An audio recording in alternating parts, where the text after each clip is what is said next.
nanti mengembangkan? Kalau persiapan itu nanti Gus Yusuf, Pak Bambang, dan Pak Toha yang menjawab.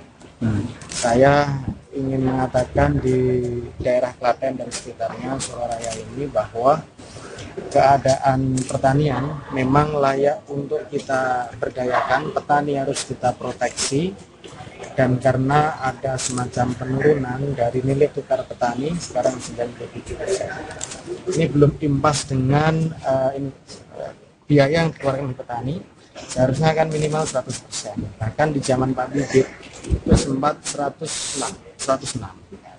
Oleh karena itu dalam penurunan nilai tukar petani ini tentu harus kita kuatkan lagi petani kita sehingga tidak mengalami keterpurukan khususnya di daerah Klaten dan Surabaya dan sekitarnya.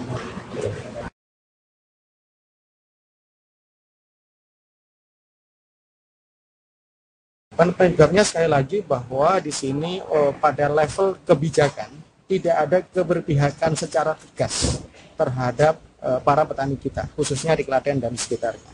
Oleh karena itu maka kami bercita-cita, karena Klaten adalah salah satu lumbung pangan nasional tentunya, dan ini harus kita tingkatkan secara terus-menerus sehingga Klaten dan sekitarnya tetap tumbuh nilai tukar petaninya minimal impas dengan biaya operasional petani itu.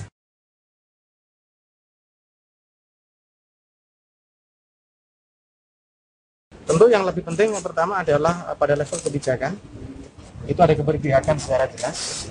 Kedua, pada level anggaran juga ada keberpihakan secara jelas untuk memberdayakan dan memproteksi petani itu. Dan yang ketiga adalah bahwa di samping keberpihakan kebijakan dan dari sisi anggaran adalah kontrol di lapangan. Kita akan lakukan kontrol di lapangan bagaimana nasib petani-petani kita.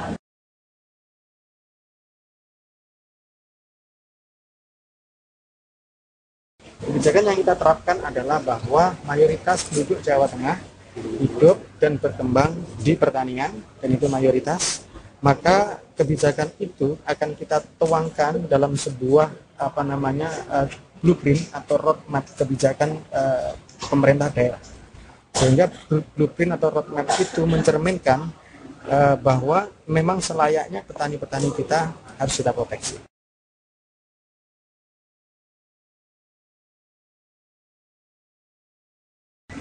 Saya kira kita harus evaluasi efektivitasnya dan sekaligus maksimalisasi penggunaannya, karena kebijakan itu tidak hanya pencitraan, tapi butuh kerja nyata dan fakta.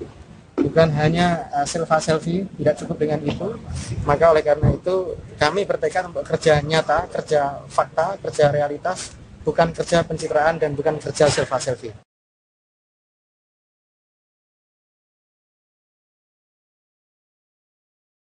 Sekali lagi adalah ketegasan kebijakan itu memang harus kita implementasikan secara tegas dan nyata. Bukan sekedar kebijakan di atas kertas. Kuncinya di situ. Kita kawal bukan hanya pada level komunikasi eksekutif legislatif, tapi kita kawal pada level juga pada tingkat lapangan. Harus kita tinjau di lapangan betul-betul. Apakah ini sudah berjalan atau tidak. Kalau tidak itu, maka saya kira kebijakan itu pada level kertas saja.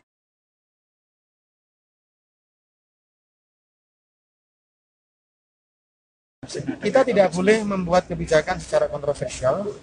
Itu harus kita hindari kebijakan itu, karena kebijakan yang kontroversial tentu tidak menguntungkan bagi rakyat kita, juga tidak menguntungkan bagi wilayah itu secara jangka pandang. Dan yang lebih penting adalah kita menjaga sustainability environment, karena itu menjadi salah satu cita-cita terbesar dari bangsa ini adalah menjaga lingkungan. Oleh karena itu bahwa kebijakan yang kontroversial harus kita evaluasi.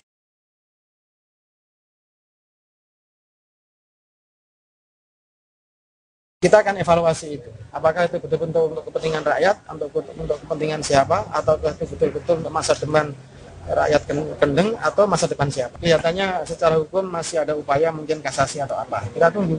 Kalau memang MA sudah memutuskan secara ingkrah, dan itu harus dipatuhi secara hukum, karena ingkrah itu dalam hukum disebut itu adalah asas kondemnatoir. Maka asas kondemnatoir itu harus kita taati bersama-sama.